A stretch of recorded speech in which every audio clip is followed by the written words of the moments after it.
हम लोग 2021 का इकोनॉमिक्स का प्रीवियस ईयर क्वेश्चन सीरीज़ कर रहे थे, जिसमें आज का नेक्स्ट क्वेश्चन है with regarding to urban cooperative banks in India. ये क्वेश्चन अर्बन कोऑपरेटिव बैंक से, again banking finance related sector से क्वेश्चन है।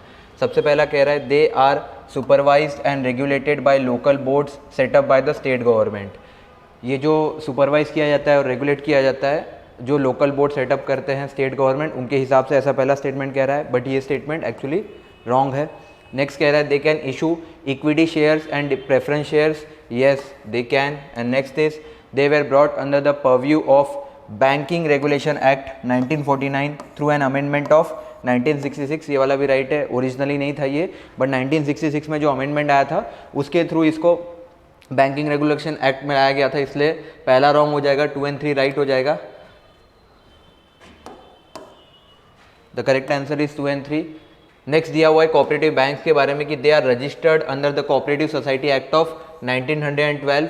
Cooperative banks are regulated by reserve bank of India. यही चेंज लाया हुआ था, इस वजह से पहला स्टेटमेंट रॉन्ग होगा।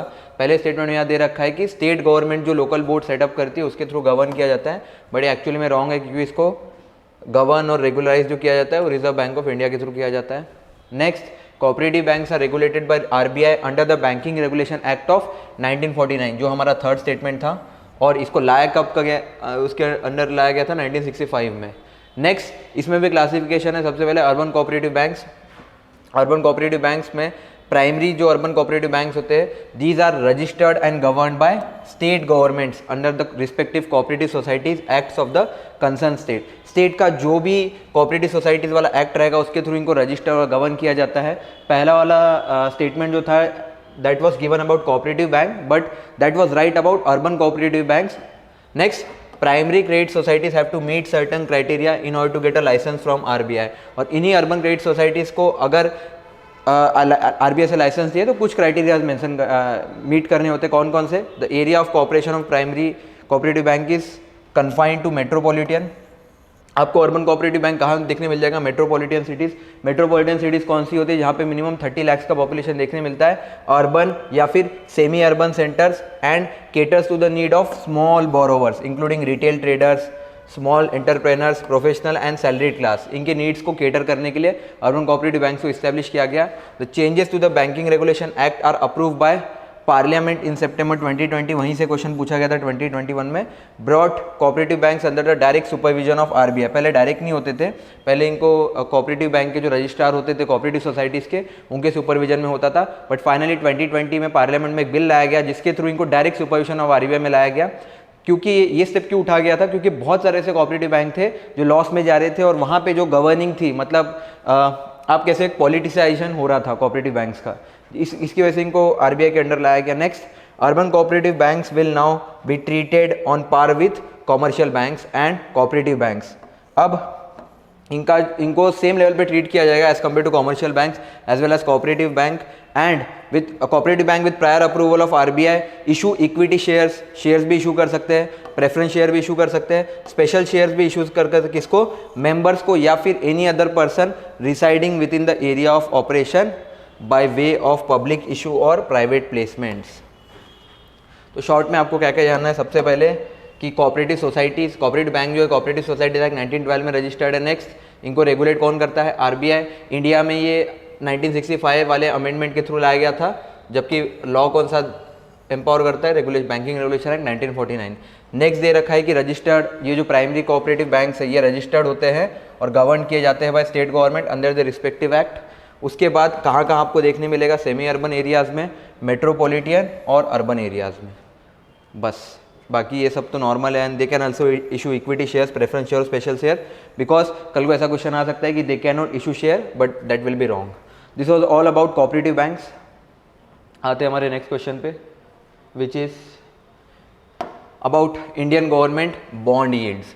Indian government bond yields are influenced by which of the following. जो बॉन्ड यील्ड्स होते हैं गवर्नमेंट के, वो उस पर किस किस का इन्फ्लुएंस होता है? सबसे पहले actions of the USA federal reserve. अगर यूएस का फेडरल रिजर्व के एक्शन, अगर मान लीजिए कोई यूनाइटेड स्टेट का एक्शन होता है, क्या उसका गवर्नमेंट ऑफ इंडिया के बॉन्ड यील्ड पे इफेक्ट पड़ेगा? डेफिनेटली पड़ेगा, क्योंकि मान लीजिए अगर वो लोग अपने अच्छा इंटरेस्ट ऑफर करते हैं तो डेफिनेटली हमारे यहाँ के बॉन्ड यील्ड्स का जो यील्ड होता है, यील्ड क्या होता है बेसिकली, मान लीजिए आपने 100 रुपीज़ में एक बॉन्ड खरीदा, आपको 108 रुपीज़ मिला नेक्स्ट ईयर, तो 8% जो आपको इंटरेस्ट मिल रहा है 108, अब ये बताएगा इसका यील्ड कि आपको फायदा कितना हो रहा है। तो कल को मान लीजिए यूएस में अगर उनकी गवर्नमेंट अच्छा खासा इंटरेस्ट दे रही है तो यहाँ इंडिया से बहुत लोग वहाँ इन्वेस्ट करेंगे, प्राइवेट फॉर्म से इन्वेस्ट करेंगे, कोई गवर्नमेंट बॉन्ड में यील्ड में नहीं इन्वेस्ट करेगा, इसलिए यस ये इन्फ्लुएंस करेगा। Next actions of the RBI, बिल्कुल आरबीआई का एक्शन भी इन्फ्लुएंस करेगा गवर्नमेंट बॉन्ड यील्ड को।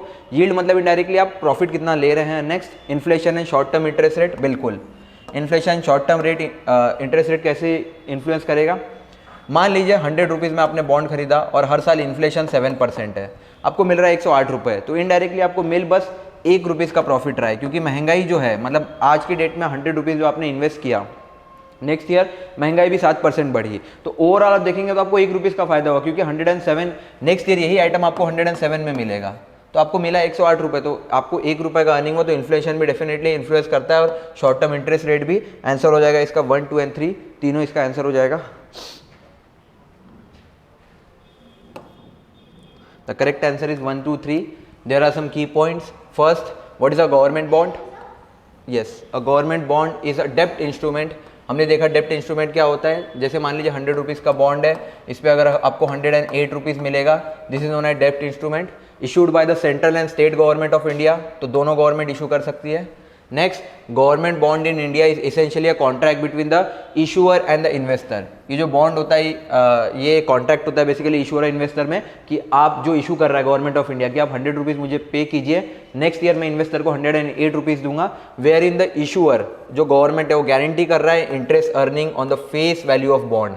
फेस वैल्यू क्या हो गया 100 रुपीज़, इस पर आपको कुछ इंटरेस्ट मिलेगा which is held by the investor along with repayment of the principal value on a stipulated time। मतलब ये फेस वैल्यू बॉन्ड जो 100 रुपीज़ है ये भी आपको वापस मिलेगा which is the principal value।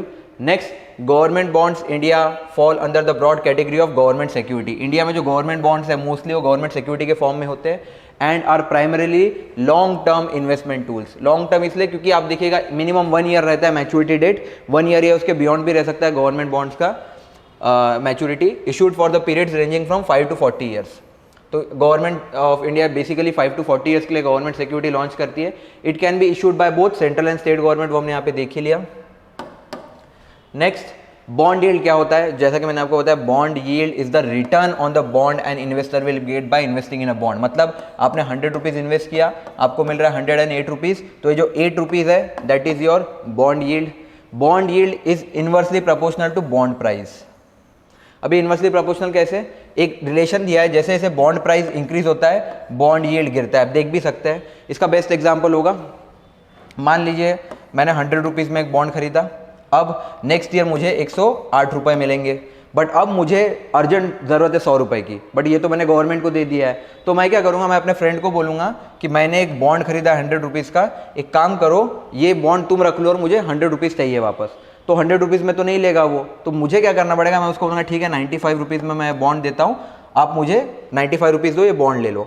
अब उसको ये बॉन्ड मिला 95 रुपीज़ का, जबकि उसको इंटरेस्ट कितना मिलेगा इसके हिसाब से 13 रुपीज़। तो आप देख सकते हैं जैसे कि बॉन्ड की वैल्यू कम हुई, बॉन्ड प्राइस कम हुआ, बॉन्ड यील्ड बढ़ गया। वैसे इन्वर्स रिलेशन है, अगर उल्टा होता, जैसे 100 रुपीज़ का डिमांड बढ़ जाती, अगर कोई मेरे से 105 रुपीज़ में ये बॉन्ड खरीदता तो उसको मिलता कितना 108 रुपये, जैसे ही बॉन्ड प्राइस इंक्रीज हुआ बॉन्ड का यील्ड कम हो गया। इसीलिए डायरेक्ट रिलेशन आपको याद रखना है इन्वर्स रिलेशन, कि बॉन्ड यील्ड हमेशा बॉन्ड प्राइस के अपोजिट होगा, जैसे जैसे बॉन्ड प्राइस इंक्रीज होगा बॉन्ड यील्ड गिरेगा।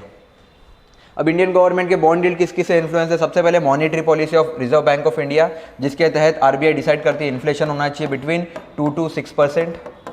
Next, course of the interest rate, जैसे जैसे आप इंटरेस्ट रेट चेंज करेंगे वैसे वैसे बॉन्ड यील्ड इन्फ्लुएंस होगा। क्यों, मान लीजिए अगर आज के डेट में मैंने ये कहा कि अगर कोई जैसे एफडी है फिक्स डिपॉजिट, इसमें अगर मैं किसी को 12% इंटरेस्ट दे रहा हूँ तो वो क्यों इन्वेस्ट करेगा गवर्नमेंट सिक्योरिटी में। तो जैसे जैसे अलग अलग इंटरेस्ट रेट, या फिर अगर मैं कह देता हूँ सेविंग में, अगर अपने बैंक अकाउंट में भी आप पैसा रखेंगे तो आपको 8% इंटरेस्ट मिलेगा, तो कोई यहाँ क्यों नहीं रखेगा रादर देन गवर्नमेंट सिक्योरिटी, क्योंकि यहाँ पे ये फायदा आप एनी टाइम पैसा विड्रॉ कर सकते हैं। गवर्नमेंट सिक्योरिटी में मैच्योरिटी के बाद ही विड्रॉ कर सकते हैं, इसलिए इंटरेस्ट रेट भी इसको इन्फ्लुएंस करेगा। नेक्स्ट, गवर्नमेंट का फिस्कल पोजीशन क्या है और गवर्नमेंट का बोरोइंग प्रोग्राम क्या है। अगर मान लीजिए गवर्नमेंट का बोरोइंग प्रोग्राम लॉन्ग टर्म का है, गवर्नमेंट अच्छा यील्ड दे रही है, तो लोग डेफिनेटली इन्वेस्ट करेंगे। नेक्स्ट, ग्लोबल मार्केट का भी इंपैक्ट होता है, इसलिए पहला वाला स्टेटमेंट राइट हो जाएगा, क्योंकि पहले वाले स्टेटमेंट में यही दे रखा था कि यूएस का जो फेडरल रिजर्व है उसके एक्शन का क्या इंपैक्ट होगा, that comes under global market. Next, economy as a whole का भी इंपैक्ट होगा। और लास्ट में इन्फ्लेशन, इन्फ्लेशन भी डिसाइड करेगा, क्योंकि मैंने कहा मान लीजिए 108 रुपीज़ का आपने बॉन्ड लिया, नेक्स्ट साल महंगाई है जो 10% से बढ़ रहा है, तो नेक्स्ट ईयर 100 रुपीज़ की वैल्यू 110 हो गई, आपको कितना मिला 108, तो इनडायरेक्टली आप 2 रुपये अभी भी लॉस में है। इसीलिए इन्फ्लेशन भी इन्फ्लुएंस करता है गवर्नमेंट बॉन्ड को, hence all the factors can influence Indian government bond yields. इसलिए लास्ट वाले का आंसर हो जाएगा 1, 2 and 3। This was all about bond and bond yield. Next वाला क्वेश्चन अगेन इसी से है, बट ये फॉरेन डायरेक्ट इन्वेस्टमेंट से उठाया हुआ क्वेश्चन है।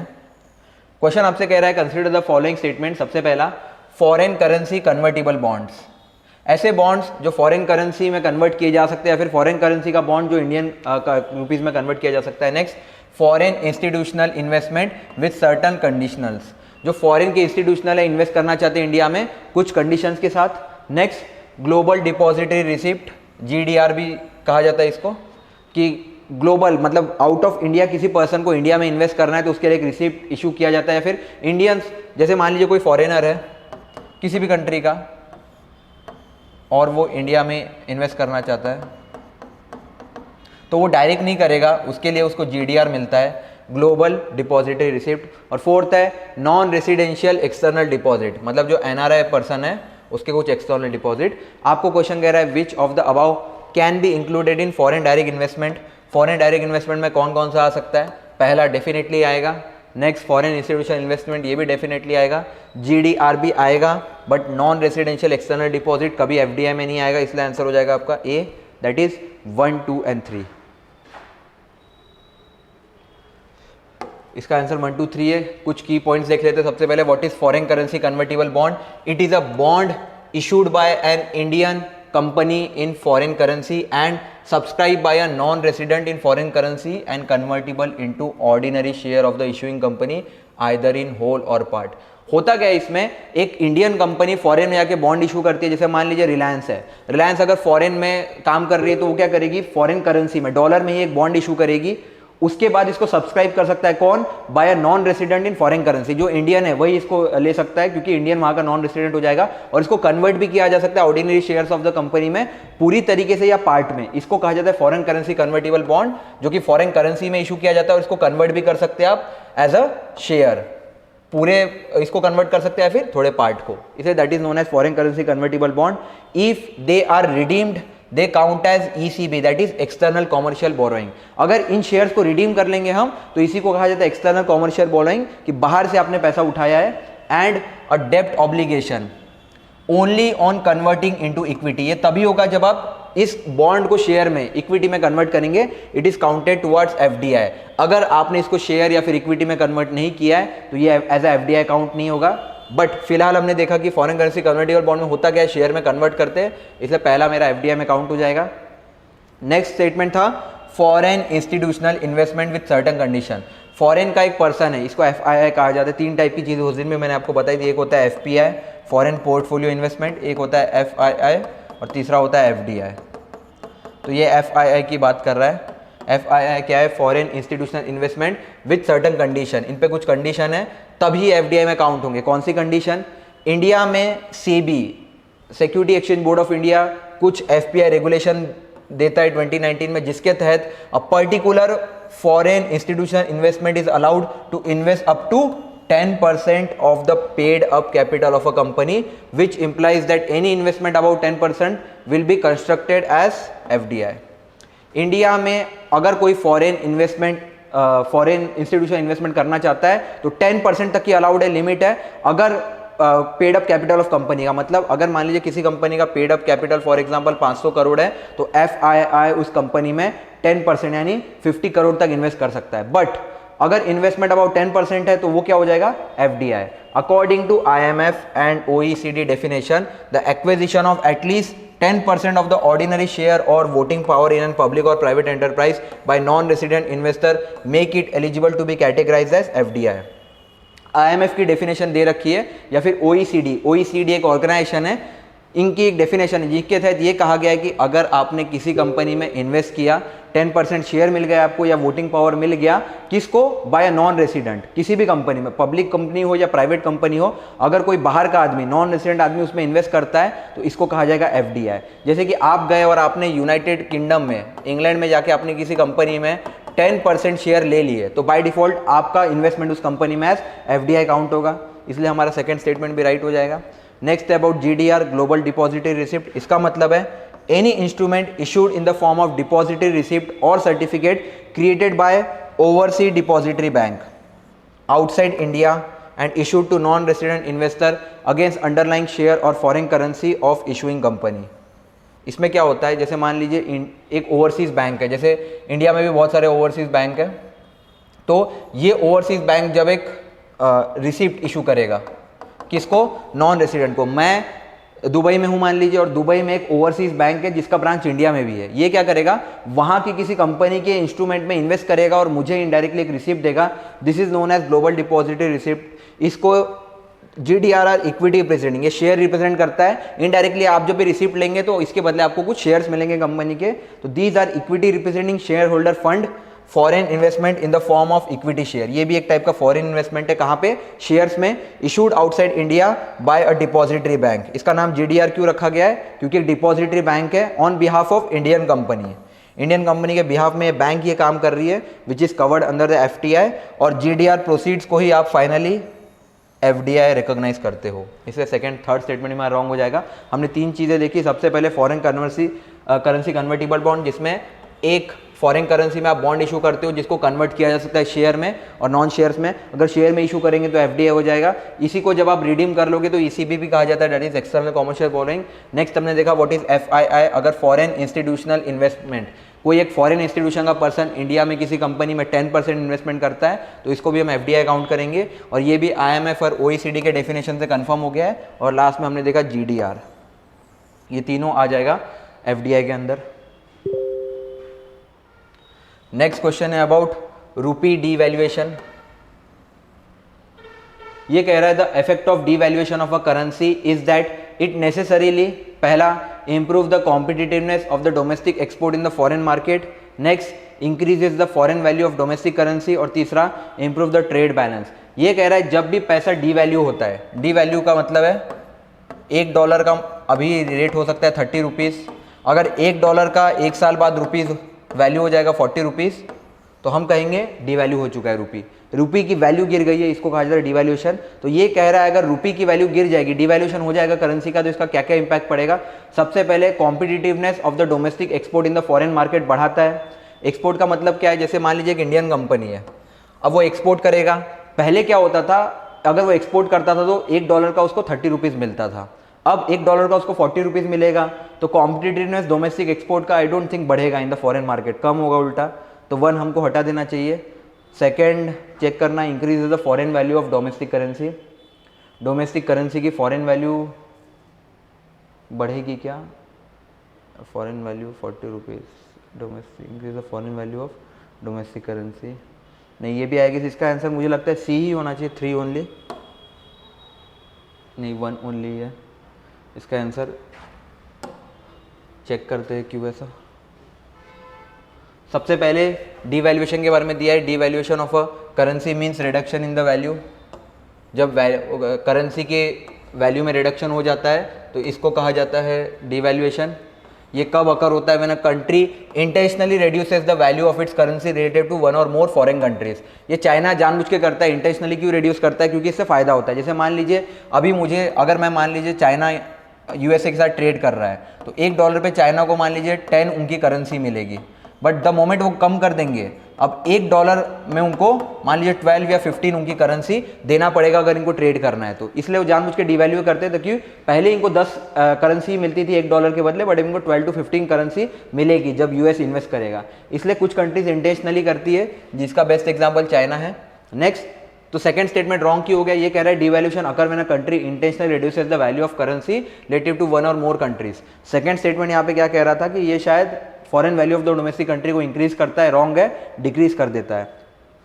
Next, when the countries follow a fix exchange rate regime, जब एक कंट्री का फिक्स एक्सचेंज रेट रेजिम है, फिक्स का मतलब क्या होता है, कितना भी चेंज आएगा आपको फिक्स वैल्यू ही मिलेगा। जैसे अगर मैं कह देता हूँ कल को कि $1 मतलब 30 रुपीज़ ही रहेगा, इसको कहा जाता है फिक्स एक्सचेंज रेट, मतलब अभी इतना का इतना ही रहेगा, कितना भी चेंज आए। अगर कोई चेंज आता भी है तो गवर्नमेंट इंटरवीन करेगी और इतना का इतना पैसा भरेगी ताकि स्टेबलाइज हो जाए। The government constantly has to revalue, इसमें गवर्नमेंट को बार बार मनी पुट करना पड़ता है सो दैट ये वैल्यू मेंटेन रहे, and devalue the currency to maintain the peg exchange rate. जैसे कल को गवर्नमेंट ने कह दिया $1 मतलब 30 रुपीज़, कल को अगर रुपीज़ की वैल्यू बढ़ती है, जैसे 20 रुपीज़ हो जाती है अगर, तो गवर्नमेंट को रीवैल्यू करना पड़ेगा। अगर ये 40 रुपीज़ होता है तो अगेन गवर्नमेंट को डी वैल्यू करना पड़ेगा, 40 से वापस 30 लाना पड़ेगा। Devaluation occurs when a government wishes to increase the balance of trade by decreasing the relative value। अभी आपने बैलेंस ऑफ ट्रेड पढ़ा नहीं है। बैलेंस ऑफ ट्रेड का मतलब क्या होता है, जितना आपने इंपोर्ट किया माइनस एक्सपोर्ट, इसको कहा जाता है बैलेंस ऑफ ट्रेड। अगर ये पॉजिटिव है तो हम कहते हैं आपका इंपोर्ट ज़्यादा है rather than export, positive balance of trade है। इंडिया का हर एक के साथ पॉजिटिव है एक्सेप्ट चाइना, चाइना के साथ हमारा बैलेंस ऑफ ट्रेड नेगेटिव है क्योंकि हम इंपोर्ट बहुत कम करते हैं और चाइना से एक्सपोर्ट बहुत ज़्यादा करते हैं। The government does this by adjusting the fixed or semi-fixed exchange rate of its currency versus that of another country। इसमें क्या होता है, हम लोग फिक्स करते हैं या फिर सेमी फिक्स। सेमी फिक्स मतलब इंडिया में पार्शियल भी अलाउड है, जब हर टाइम गवर्नमेंट फिक्स करके रखती है, बट कुछ ऐसे केसेस में ही गवर्नमेंट इंटरवीन करेगी, हर केस में इंटरवीन नहीं करेगी। एक्सपोर्ट इससे क्या होता है, चीप बन जाता है और more competitive to foreign buyers. Higher export relative to import can increase the aggregate demand as increase consumer spending on domestic good and services. Hence इसके वजह से कॉम्पिटिटिवनेस बढ़ जाता है डोमेस्टिक एक्सपोर्ट का फॉरेन मार्केट में, क्योंकि जितना ज़्यादा हायर एक्सपोर्ट रहेगा एज कंपेयर टू इंपोर्ट्स, इसकी वजह से क्या होगा, there will be increase in the demand as increase consumer spending on domestic good. आगे, with export more competitive and import more expensive. अब एक्सपोर्ट क्या हो चुका है, बहुत ज़्यादा कॉम्पिटिटिव और इंपोर्ट महंगा हो गया है। इंपोर्ट महंगा क्यों हो गया है, अब वहाँ से हमको अगर कुछ मंगाना है तो हमको ज़्यादा डॉलर देने पड़ेंगे। We may see higher export and lower import which will reduce the current account deficit, जिसकी वजह से करंट अकाउंट डेफिसिट ही रिड्यूस होगा। ये करंट अकाउंट डेफिसिट ही यहाँ देखा जाता है बैलेंस ऑफ ट्रेड में, इसको कैड भी कहा जाता है करंट अकाउंट डेफिसिट को। Devaluation of currency increases the volume of export. अगर करेंसी डिवैल्यू होगी तो एक्सपोर्ट बढ़ जाएगा और इंपोर्ट की वॉल्यूम कम हो जाएगी। Both of which have a favourable effect on the balance of trade, that is they will lower the trade deficit और इंक्रीज द ट्रेड प्लस। इसका एक और फायदा क्या होता है, आपका या तो ट्रेड डेफिसिट कम हो जाएगा या फिर ट्रेड सरप्लस बढ़ जाएगा। Although devaluation is done to improve the trade balance, the difference between the value of import and export as well as preference of people in both country will determine the improvement or deterioration of the trade between। We cannot conclude the devaluation necessarily improve। मतलब ये third statement के बारे में दे रखा है कि third statement क्यों इनकरेक्ट होगा, क्योंकि ट्रेड बैलेंस से इंप्रूव नहीं होता है, ट्रेड वैल्यू इससे और खराब हो जाता है, इसलिए आपका फाइनली आंसर 1 होगा। This was all about devaluation. वैसे डीवैल्यूएशन अपने आप में इसके और भी कॉन्सिक्वेंसेस है। एक पीडीएफ आती है दैट आई विल प्रोवाइड, तो उसमें आपको एक टेबल में मिल जाएगा कि डीवैल्यूएशन या रीवैल्यूएशन करने से कौन सी चीज़ें बढ़ती है कौन सी नहीं। नेक्स्ट वाला क्वेश्चन है, ये है ब्लैक मनी के ऊपर। क्वेश्चन कह रहा है which of the following effects of creation of black money in India is the main cause of worry to government of India. Black money जब देश में बढ़ता है तो सरकार के लिए चिंता वाली बात क्यों है, क्वेश्चन ये कह रहा है। सबसे पहला, diversion of resources to purchase of real estate and investment in luxury housing. ये कहता है जब ब्लैक मनी बढ़ता है तो ये पैसा आप डाइवर्ट कर देते हो रियल एस्टेट में या फिर महंगे महंगे आइटम खरीदने में, बट ये गवर्नमेंट, ये होता है बट ये गवर्नमेंट की चिंता नहीं है। दूसरा, investment in unproductive activity and purchase of precious stone jewellery gold. जब ब्लैक मनी बढ़ता है तो लोग बेकार की चीज़ें खरीदते हैं, गोल्ड ज्वेलरी ये सब में ज़्यादा इन्वेस्ट करते हैं, ये भी होता है बट ये गवर्नमेंट की चिंता नहीं है। तीसरा कह रहा है large donation to political parties and growth of regionalism. जब ब्लैक मनी बढ़ता है तो पॉलिटिकल पार्टीज को बहुत ज़्यादा चंदा मिलता है, प्लस रीजनलिज्म भी बढ़ता है। रीजनलिज्म का मतलब क्या है, जैसे हमारे विदर्भ में ये मांगे कि विदर्भ को अलग कर देना चाहिए महाराष्ट्र से, it is known as regionalism. मतलब आप ये जो पैसा है, जो ब्लैक का पैसा है, इसको आप इन्वेस्ट कर रहे हो, लोगों को देते हो कि दंगे भड़काओ, नागपुर में मांग करो कि विदर्भ अलग होना चाहिए। जब दंगे भड़ जाएंगे तो फाइनली गवर्नमेंट मान जाएगी, इसको कहा था रीजनलिज्म। ये भी होता है बट गवर्नमेंट के लिए ये भी चिंता वाली बात नहीं है। मेन गवर्नमेंट के लिए जो मेन चिंता वाली बात है that is loss of revenue to the state exchequer due to tax evasion. State को सबसे ज्यादा नुकसान होता है टैक्स इवेजन, टैक्स चोरी की वजह से। ब्लैक मनी में होता क्या है, मान लीजिए मेरी कंपनी है और मैंने अपने प्रॉफिट शीट में दिखाया कि मुझे 1 करोड़ का ही फायदा हुआ है, जबकि मुझे मान लीजिए 100 करोड़ का फायदा हुआ होगा। अब बाकी चीज़ें कैसे बैलेंस करते हैं वो इंटरनल सिक्योरिटी का पार्ट है, इसमें बहुत सारी चीज़ें यूज होती है, जैसे हवाला यूज होता है इसमें, और मनी लॉन्ड्रिंग यूज़ होता है, ये सारी चीज़ें यूज़ होती है। तो मान लीजिए 100 करोड़ की जगह मैंने 1 करोड़ दिखाया, अब क्या होगा, मुझे टैक्स मान लीजिए 10% भरना है 1 करोड़ पे एग्जाम्पल। तो अब मैं क्या करूँगा, 1 करोड़ का 10% निकालूंगा, दैट इज 10 लाख। बट अगर 100 करोड़ का 10% भरना होता मुझे, तो मुझे 10 करोड़ भरना होता। अब आप सोच लीजिए 9 करोड़ 90 लाख गवर्नमेंट का नुकसान हो गया ड्यू टू टैक्स इवेजन। ये गवर्नमेंट की सबसे बड़ी चिंता है कि लोग अपना प्रॉफिट कम करके टैक्स सेव कर रहे हैं indirectly. This is the main reason for tension for government. तो यही है आंसर। नेक्स्ट ब्लैक मनी के बारे में दे रखा है। Black money in India is a term used to describe money that is illegitimately own. जो गलत तरीके से पैसा कमा गया उसको ब्लैक मनी कहा जाता है। Black money included all fund, इसमें क्या क्या आता है, वो सारा फंड जो इलीगल तरीके से कमाया गया हो और टैक्स के लिए रिकॉर्ड नहीं किया जाता है। Generation of black money has been resulting in huge loss, government का बहुत बड़ा लॉस है revenue to the state due to continuous evasion of tax both from direct and indirect tax. सरकार का दोनों तरीके से नुकसान है। Black money and tax evasion which go hand in hand have also effect of seriously undermining the equity concept of taxation and warping its progressiveness. Last, together they throw a greater burden on the honest taxpayer and lead to economic inequality and concentration of wealth in the hands of अनसरप्लस fewer in the country. Last वाला line ये कह रहा है इससे किस पे burden पड़ता है, वो लोग जो जेन्यून टैक्स पेयर है, जो जैसे मान लीजिए आप है, आप बिजनेस कर रहे हैं इंडिया में, आपका 10 करोड़ प्रॉफिट हुआ, आप 10 करोड़ पे बराबर 1 करोड़ रुपीस टैक्स भर रहे हैं, इस पे आप पे बर्डन पड़ेगा। क्यों? क्योंकि कल को गवर्नमेंट को जहां से पैसा आना चाहिए वहां से नहीं आ रहा है, तो जो लोग भर रहे हैं कल को गवर्नमेंट इनके लिए भी टैक्स इंक्रीज करेगी। गवर्नमेंट देखिए कि टैक्स बराबर आ नहीं रहा है तो गवर्नमेंट क्या कहेगी, अब से हम 10% की जगह 50% टैक्स लेंगे। तो जो ईमानदारी से भर रहा है वो 1 करोड़ की जगह 1.5 करोड़ भरेगा। तो ये भी प्रॉब्लम, प्लस इंडिया में इकोनॉमिक इनइक्वालिटी भी हो रही है। इनइक्वालिटी क्यों? जिसको जितना देना चाहिए उतना दे नहीं रहा है और इसकी वजह से कुछ लोगों के हाथ में ज्यादा पैसा आ रहा है, that is concentration of wealth. This was all about black money.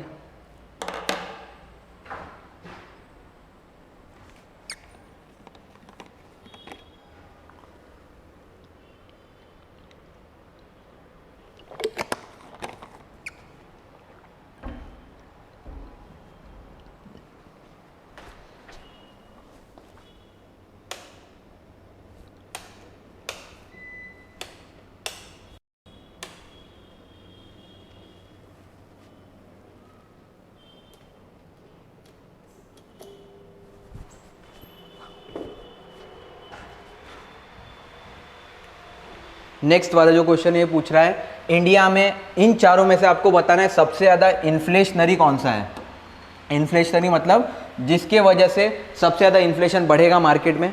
सबसे पहला रीपेमेंट ऑफ पब्लिक डेप्थ। सरकार जब पब्लिक के ऊपर जो कर्जा है, पब्लिक से लिया हुआ कर्जा है, उसको भरती है, या फिर पब्लिक की स्कीम्स को पूरा करने के लिए जो कर्जा लिया उसको भरती है, उसे इन्फ्लेशन होता है। ये रॉन्ग है। नेक्स्ट कह रहा है borrowing from the public to finance a budget deficit. जनता से ही पैसा लेके बजट के वजह से, बजट में जितने भी नई स्कीम्स आए उसके लिए जो पैसा लिया जनता से उसको वापस भरना, ये भी गलत है। नेक्स्ट है borrowing from the banks to finance a budget deficit. Bank से पैसा उधार में लेना सो दैट बजट में जो वादे किए उसको पूरा करने के लिए, ये भी रॉन्ग है। लास्ट है creation of new money to finance a budget deficit. जब सरकार नया पैसा बनाती है तो ये सबसे ज्यादा इन्फ्लेशनरी होगा। मतलब ऐसा नहीं है ये तीनों इन्फ्लेशनरी नहीं है, क्वेश्चन कह रहा है मोस्ट, इन चारों में से सबसे ज़्यादा क्या होगा। होता क्या है, जब सरकार नया पैसा बनाती है तो मार्केट में मान लीजिए 1000 करोड़ नोट्स होंगे।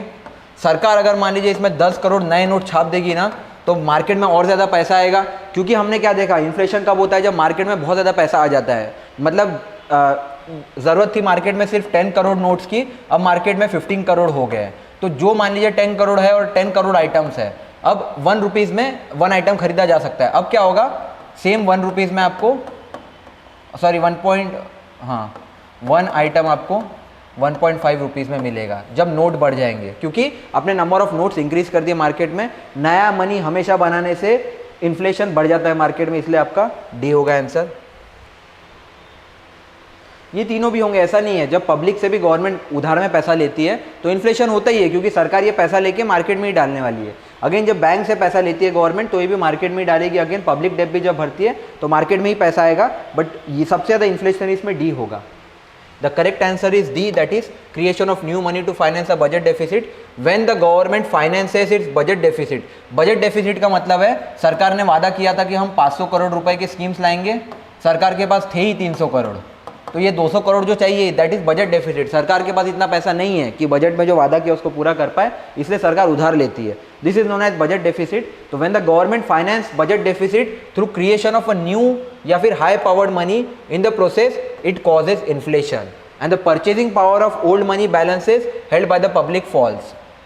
ये लाइन का क्या मतलब है? Purchasing power of old money, आपके हाथ में पहले मान लीजिए 10 रुपए था, इसमें से 10 चॉकलेट आ सकते थे मान लीजिए, बट अब क्योंकि मार्केट में ज़्यादा पैसे आ गए हैं, ये सेम 10 चॉकलेट खरीदने के लिए आपको 20 रुपए देने पड़ेंगे। तो आपका परचेजिंग पावर जो पहले था 10 रुपए, वो अब कुछ भी नहीं रहा। वही कह रहा है purchasing power of old money by the public falls. जो पहले 10 रुपये चॉकलेट की वैल्यू थी वो अब गिर चुकी है, अब आपको ज़्यादा रुपीज़ देने पड़ेंगे 10 चॉकलेट लेने के लिए।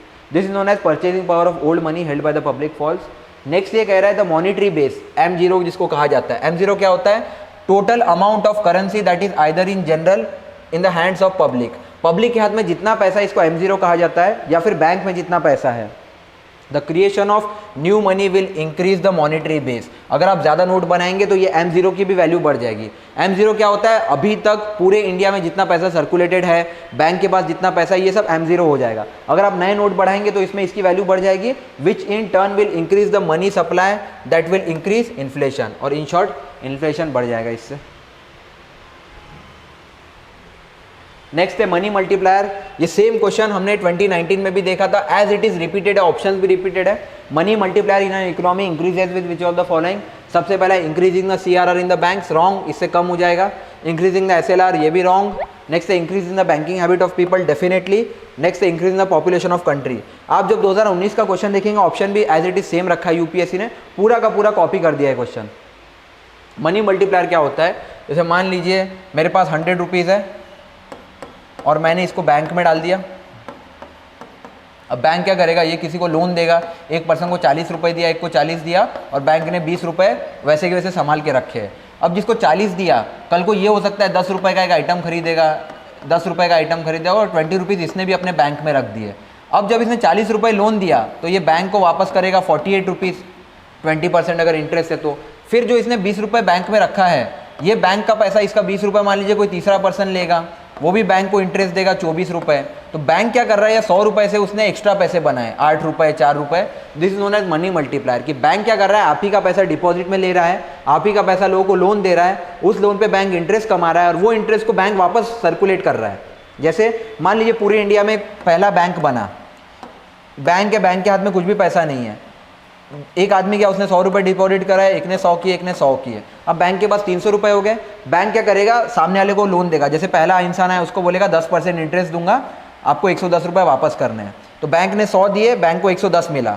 बैंक क्या करेगा? आपको बोलेगा आपने 100 रुपये दिए थे, आपको 5 रुपये इंटरेस्ट देता हूँ। अब आपको तो 105 मिल गए, बट बैंक ने ये 5 रुपीज़ प्रॉफिट भी कमाया और 5 रुपये आपको एक्स्ट्रा बना के दिया। ये जो 10 रुपीज़ एक्स्ट्रा क्रिएट किया बैंक ने इंटरेस्ट लेके, this is money multiplier. Bank गया था 100 रुपीज़ लेके, आया 110 लेके।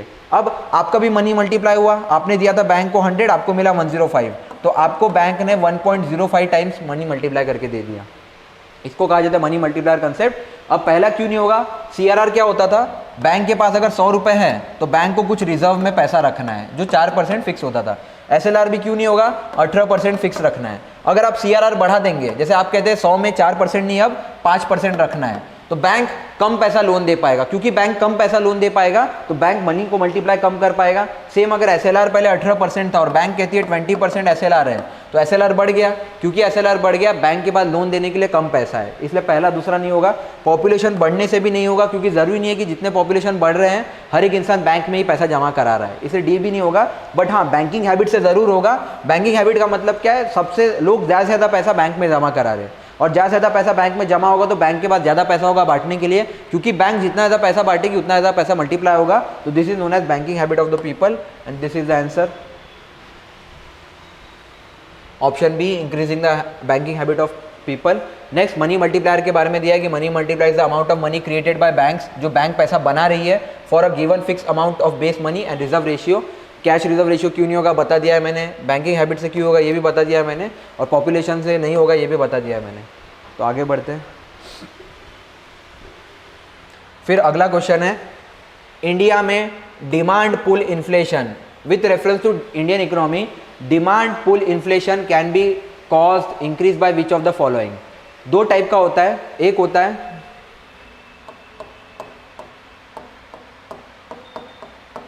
डिमांड पूल, एक हो जाएगा कॉस्ट पूल। सेम एक होता है आपका डिमांड पुश। डिमांड पूल का मतलब क्या है, डिमांड बढ़ गई उस आइटम की, इसके वजह से पुल हुआ, मतलब खींचा उसने, क्या खींचा, इन्फ्लेशन इकोनॉमी में। जैसे मान लीजिए आलू था, आलू पहले 50 रुपए था, अब आलू मार्केट में कम हो गया, मतलब मैं ऐसा मानता हूँ 50 किलो आलू था मार्केट में, तो खरीदने वाले 50 लोग थे, सबने 1 किलो खरीद लिया। अब इस बार नेक्स्ट मार्केट में जब आलू आया तो 30 ही किलो आया और खरीदने वाले 50 है। अब क्योंकि 30 किलो है, खरीदने वाले 50 है, तो डिमांड बढ़ जाएगी। क्योंकि डिमांड बढ़ जाएगी तो there will be a pull in inflation, डिमांड बढ़ने की वजह से महंगाई आएगी। अब क्या होगा, जो इंसान पहले 10 रुपए में आलू दे रहा था, अब क्योंकि उसको बेचने के लिए आलू कम है, लोग ज़्यादा है, इसको पता है 10 की जगह अगर मैं 20 रुपए भी मांगूंगा ना तो लोग लेंगे, क्योंकि खरीदने वाले ज़्यादा है, आइटम कम है, तो ये क्या करेगा, 10 रुपए की जगह 20 रुपए में आलू बेचेगा। Just because of inflation demand, just because of demand inflation बढ़ गया, दाम बढ़ गया, इसको कहा जाता है डिमांड पुल इन्फ्लेशन। एक होता है डिमांड पुश इन्फ्लेशन, मतलब डिमांड है ही नहीं। जैसे मान लीजिए दिवाली का टाइम है और फटाके की डिमांड ही नहीं है, तो फटाके वाले क्या करेंगे, बोलेंगे 20% डिस्काउंट, बोलेंगे 40% डिस्काउंट। तो ये क्या कर रहा है, महंगाई को कम कर रहा है, डिमांड पुश इन्फ्लेशन, क्योंकि खरीदने वाला कोई है ही नहीं। तो ये होता है डिमांड पुल और डिमांड पुश। एक, अगर डिमांड की वजह से महंगाई बढ़ रही है तो डिमांड पुल इन्फ्लेशन होता है, अगर डिमांड की वजह से महंगाई कम हो रही है तो that is demand push inflation. सबसे पहला इसमें कह रहा है कि डिमांड पुल इन्फ्लेशन किस किस की वजह से होगा। पहला कह रहा है expansionary policies, yes. Next fiscal stimulus, yes. Inflation indexing wages, नहीं, इसकी वजह से नहीं होगा। हायर परचेजिंग पावर, यस, और राइजिंग इंटरेस्ट रेट, इसकी वजह से भी नहीं होगा।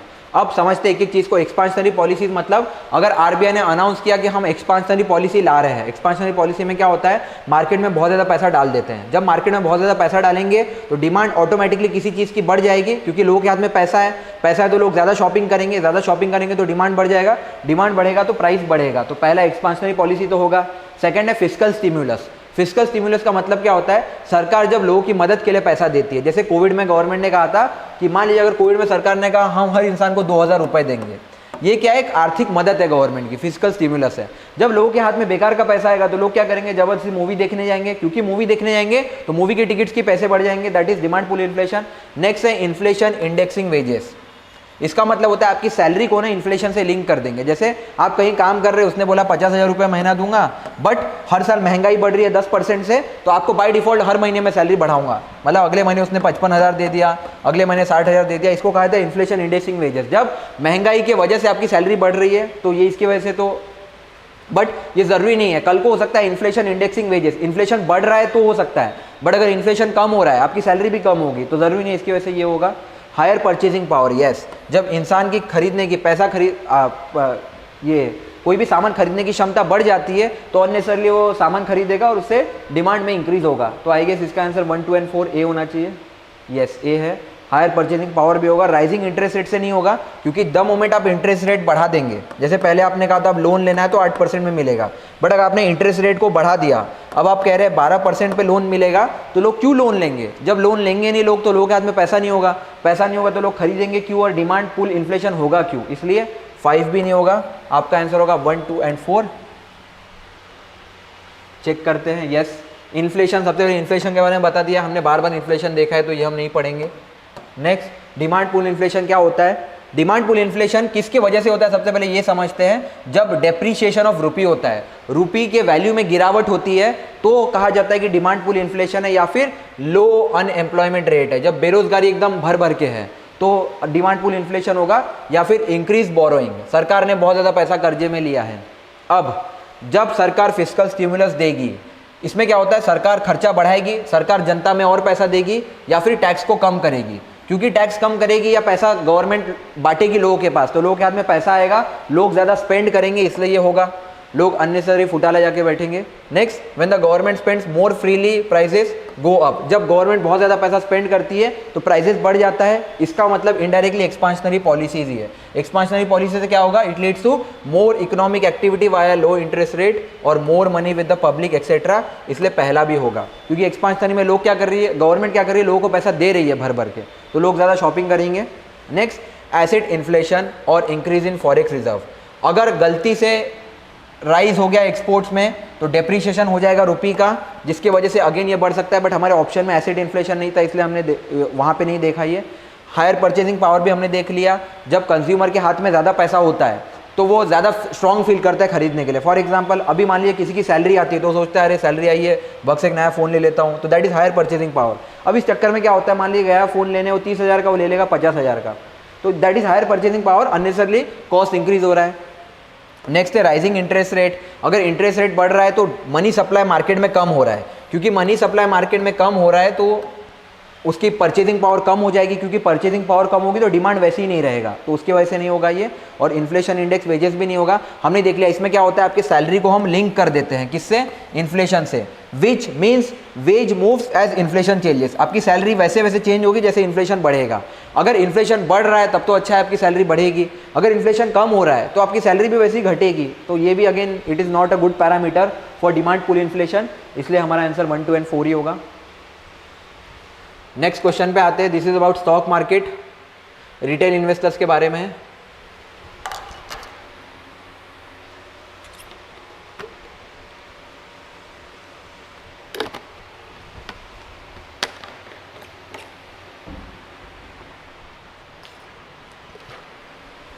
The question is with reference to India consider the following statement. सबसे पहला, retail investors through their demat account can invest in treasury bills and government of India डेब्ट बॉन्ड इन प्राइमरी मार्केट। जो रिटेल इन्वेस्टर है आप और मैं, वो through demat account invest कर सकते हैं। कहाँ पे, गवर्नमेंट ऑफ इंडिया के ट्रेजरी बिल में या फिर गवर्नमेंट ऑफ इंडिया के बॉन्ड्स में इन प्राइमरी मार्केट। जी हाँ, यही चेंज लाया गया था, तो पहला तो होगा ही। दूसरा कह रहा है negotiable dealing system order matching, ये एक सिस्टम है गवर्नमेंट सिक्योरिटीज ट्रेडिंग प्लेटफॉर्म का। ये किसका है, आरबीआई का। यस, ये भी आरबीआई का। इसमें क्या होता है, आपको अगर कोई सिक्योरिटी परचेज करनी है तो आप पे नेगोशिएशन होता है, आपने जो ऑर्डर का प्राइस लगाया वो मैच करते हैं कि इतने में आपको मिलेगा कि नहीं, और ये प्लेटफॉर्म आरबीआई ने लाया है। ये स्टॉक मार्केट से रिलेटेड है, ये भी राइट है। तीसरा कह रहा है जो CDSL है आपका, सेंट्रल डिपॉजिटरी सर्विस लिमिटेड, ये जॉइंटली प्रमोटेड है बाय आरबीआई और Bombay stock exchange. This is wrong, क्योंकि 3 रॉन्ग हो जाएगा, ये भी चला गया, ये भी चला गया। हमने देखा 1 और 2 राइट है, हमारा आंसर हो जाएगा बी। एक ट्रिक बताता हूँ, जब भी कोई ऐसा स्टेटमेंट हो ना जहाँ पे 2 बॉडी दिख रहा है कि 2 बॉडी ने इसको लाया है, यूपीएससी क्या करता है, इसमें से एक का नाम चेंज कर देता है। जब इसका सोल्यूशन देखेंगे ना आपको पता चलेगा इसमें से आरबीआई और बॉम्बे स्टॉक एक्सचेंज में से कोई एक इसमें से नहीं होगा। यूपीएससी क्या करता है, एक नाम वैसा का वैसा उठाता है, दूसरे नाम को डाल देता है, जब भी कोई चीज़ का फाउंडेशन के बारे में क्वेश्चन होता है तब। इसका आंसर है 1 एंड 2 ओनली। अब चेक कर लेते हैं थर्ड वाला क्यों नहीं होगा, यहाँ पे दिया ही होगा। हाँ, थर्ड वाला कहाँ पे दिया है, सबसे पहले दिया है आरबीआई हैज रिसेंटली अनाउंस। यही जो पहला स्टेटमेंट है, क्वेश्चन क्यों पूछा गया था, आरबीआई ने चेंज लाया था कि जितने रिटेल इन्वेस्टर है वो अब खरीद सकते हैं डायरेक्टली गवर्नमेंट का प्राइमरी और security bond by opening gilt accounts with national banks and monetary policy regulator. अगर किसी नेशनल बैंक के साथ अकाउंट खोला है तो जिल्ट अकाउंट्स ओपन करेगा और उसके थ्रू वो स्टॉक मार्केट में डायरेक्टली इन्वेस्ट कर सकता है। This will reform the bond market in India, जिससे अब क्या होगा, बॉन्ड मार्केट में ज़्यादा से ज़्यादा लोग इन्वेस्ट कर पाएंगे और बॉन्ड मार्केट में बड़ा चेंज आएगा। नेक्स्ट, अगस्त 2005 में आरबीआई ने क्या इंट्रोड्यूस किया था, नेगोशिएटेड डीलिंग सिस्टम मैचिंग। इसमें क्या होता था, ये एक screen based order matching module था जिसमें आप स्क्रीन पे देख सकते हैं और आपको कोई स्टॉक का ऑर्डर देना है तो आप दे सकते हैं। इसमें आपके अमाउंट के हिसाब से मैच कर दिया जाएगा। जैसे आपने कहा मुझे 10 शेयर 500 रुपये पे इसके लेने हैं और स्क्रीन पे वैसा आ रहा है तो उस टाइम पे आपका ऑर्डर लॉक कर दिया जाएगा। इसमें क्या होता था, this is an order driven, आपके ऑर्डर के हिसाब से ड्राइव किया जाएगा, where participants can trade anonymously by placing their orders on the system or accepting their order already placed by other participants। यहाँ पे ये नहीं पता चलेगा, जैसे आपको अगर स्टॉक मार्केट में पैसा इन्वेस्ट करना है तो किसी ने ऑर्डर डाला कि मैं ये शेयर बेच रहा हूँ 10 शेयर 10 रुपए में, तो कौन खरीद रहा है ये सामने वाले को पता नहीं चलेगा, अनोनिमस रहेगा। आपको अगर चाहिए कि 10 रुपए में 10 शेयर चाहिए, किसी ने ऑर्डर मैच किया, आपको स्क्रीन पे दिखेगा, आप उसको एक्सेप्ट कर लेंगे, ना अदर पार्टिसिपेंट को दिखेगा किसने खरीदा और ना आपको दिखेगा कौन ले रहा है। ये बहुत बढ़िया स्टेप था, अनोनिमस था, क्योंकि कल को ये नहीं हो सकता है कि कल को आप सामने वाले को परसुएड करें कि थोड़ा और सस्ता करने के लिए या फिर प्रेशराइज हो इस वजह से। नेक्स्ट, इसको एक्सेस कौन कर सकता है, retail segment comprising of individual, आप और मैं, हम लोग इन्वेस्ट कर सकते हैं। नेक्स्ट, इसके लिए एक डीमैट अकाउंट होना चाहिए और वो भी किसके साथ, NSDL, national security deposit limited, या फिर CDSL के साथ। ये CDSL यही है, सेंट्रल डिपॉजिटरी सर्विस लिमिटेड। इसके लिए आप जी से गवर्नमेंट सिक्योरिटी में पार्टिसिपेट कर सकते हैं डीमैट अकाउंट्स के साथ, इसलिए स्टेटमेंट 1 हमारा करेक्ट हो जाएगा। आरबीआई ने अलाउ किया है, बट थर्ड वाला स्टेटमेंट क्यों रॉन्ग है, इसमें ये जो बॉडी दे रखी है यहाँ पे आरबीआई और बॉम्बे स्टॉक एक्सचेंज, इन दोनों का नहीं है, ये किसी और का इनिशिएटिव है, इसलिए हमारा थर्ड वाला रॉन्ग हो जाएगा। यहाँ पे उसका दिया नहीं है आंसर, एक्चुअली किसने बनाया वो। नेक्स्ट क्वेश्चन पे आते हैं। नेक्स्ट क्वेश्चन है वाटर क्रेडिट के ऊपर। अब देखिए इसमें भी वही ट्रिक लगाना है। सबसे पहला है it puts with reference to water credit consider the following statements. सबसे पहला it puts micro finance tool to work in the water and sanitation sector. ये कह रहा है वाटर क्रेडिट जो स्कीम है उसके रिगार्डिंग कुछ स्टेटमेंट दिया है। सबसे पहला स्टेटमेंट कह रहा है कि माइक्रो फाइनेंस टूल्स का आप यूज़ करते हैं वाटर और सैनिटेशन सेक्टर में, बिल्कुल सही है, इसी के लिए लाया गया था। सेकंड वाला देखिए, और सेकंड वाले में पुराना ट्रिक लगाया जो हमने अभी सीखा, it is a global initiative launch by the World Health Organization and the World Bank. मैंने अभी आपको क्या बताया, जब भी किसी क्वेश्चन में 2 ऑर्गेनाइजेशन की बात की हो हमेशा गलत होता है। यूपीएससी क्या करता है, ऑर्गेनाइजेशन के नाम चेंज कर देता है, इसलिए 2 रॉन्ग हो जाएगा। द मोमेंट आप 2 जहाँ जहाँ है उसको हटा देंगे तो आपका आंसर आ जाएगा। आपका आंसर है सी, 1 and 3 ओनली। तीसरा स्टेटमेंट पढ़िए, it aims to enable the poor people to meet their water need without depending on subsidies. इसमें लोग बिना सब्सिडीज पे डिपेंड हुए अपनी वाटर नीड्स को पूरा कर सकते हैं। जी बिल्कुल, इसी के लिए वाटर क्रेडिट लाया गया था, तो आंसर हो जाएगा 1 and 3 ओनली। चेक कर लीजिए 1 and 3। अब यहाँ पे दिया होगा किसने इसको ब्रिंग किया, सबसे पहले देखते हैं वाटर डॉट ऑर्गेनाइजेशन। ये एक ग्लोबल नॉन प्रॉफिट ऑर्गेनाइजेशन है, एक एनजीओ है। नॉन प्रॉफिट मतलब एनजीओ होता है। वे working to bring water and sanitation to the world, ताकि वर्ल्ड में हर एक के पास स्वच्छ पानी और मिनिमम वाटर तो आ पाए। इसके लिए एक वाटर डॉट ऑर्गेनाइजेशन है जो इसके लिए काम करता है। इसके मेन ऑब्जेक्टिव क्या है, पानी सेफ हो, एक्सेसिबल हो, हर एक आदमी के पास हो और कॉस्ट इफेक्टिव हो। Water credit is a powerful solution and the first to put micro finance tools to work in the water and sanitation sector. अगर वाटर एंड सैनिटेशन सेक्टर में किसी को कोई आर्थिक मदद चाहिए तो उसके लिए माइक्रो फाइनेंस टूल्स अवेलेबल है, और ये कौन कराता है, वाटर क्रेडिट। वाटर क्रेडिट क्या करता है, it brings small loan to those who need access to affordable financing and expert resources to make household water and toilet solution a reality. जैसे कोई आदमी है जिसको अपने घर में स्वच्छ पानी के लिए लोन चाहिए, जैसे टंकी लगानी है पैसा नहीं है, या फिर मान लीजिए गटर साफ करवाना है उसके लिए मिनिमम पैसा नहीं है, तो उसके लिए वो माइक्रो फाइनेंस मतलब स्मॉल अमाउंट का पैसा मिल जाएगा उसको, जिसके थ्रू ये काम करा सकता है। अब वाटर डॉट ऑर्गेनाइजेशन क्या करता है, they offer a portfolio of smart solution that break down the financial barrier between people living in poverty and access to safe water and sanitation. Water dot organization ने एक smart solution लाया जिसके तहत आदमी के पास फाइनेंशियल बैरियर कम हो जाते हैं और वो गरीबी में रह के भी स्वच्छ पानी को यूज़ कर सकता है। अब ये इसके लिए वो क्या करता है, कुछ फाइनेंशियल पार्टनर्स के साथ टाई अप करेगा to add loans for water and sanitation solution to their portfolios. उसके बाद ये पार्टनर लोगों का काम क्या रहेगा, ये पैसा जमा करवाएंगे कैपिटल मार्केट से। मतलब ये डायरेक्ट वाटर क्रेडिट इनिशिएटिव में क्या होगा, ये लोग किसी के साथ टाई अप कर रहे हैं जो पैसा देगा, और ये जो पैसा देगा ये पैसा कहाँ से उठाएगा, कैपिटल मार्केट से। कल हमने 2 मार्केट देखा था, एक था कैपिटल मार्केट, एक था मनी मार्केट, तो ये कैपिटल मार्केट से पैसा उठाएगा। अब जो लोग गरीबी में है वो इस पैसे का यूज़ कर सकते हैं अपने घर में एक नल लगवाने के लिए या फिर अपने घर में एक टॉयलेट लगवाने के लिए। इसे थर्ड स्टेटमेंट राइट हो जाएगा। अब ये देखो, ये लिखा है it does not work under the WHO and world bank, इससे सेकंड स्टेटमेंट रॉन्ग हो जाएगा। मैंने आपको कहा था ना, यूपीएससी जब भी ऑर्गेनाइजेशन देता है ऑर्गेनाइजेशन को जानबूझ के रॉन्ग करवाता है, क्योंकि हमको ऐसा लगता है हाँ यार बहुत अच्छा स्कीम है, वर्ल्ड बैंक और वर्ल्ड हेल्थ ऑर्गेनाइजेशन ही लाएगा, बट खुद सोचिए माइक्रो फाइनेंस की बात कर रहा है। वर्ल्ड बैंक माइक्रो फाइनेंस में डील ही नहीं करता है यार, वर्ल्ड बैंक का अमाउंट बहुत बड़ा होता है, माइक्रो फाइनेंस जैसे छोटे काम ये नहीं करता है। उस सेंस से भी आप इसको हटा सकते थे। और वैसे भी बाय डिफॉल्ट जहाँ जहाँ ऑर्गेनाइजेशन की बात होगी ना, आप वहाँ ये ट्रिक लगाइएगा, जो ऑर्गेनाइजेशन का नाम मेंशन होता है वो रॉन्ग ही होता है हमेशा।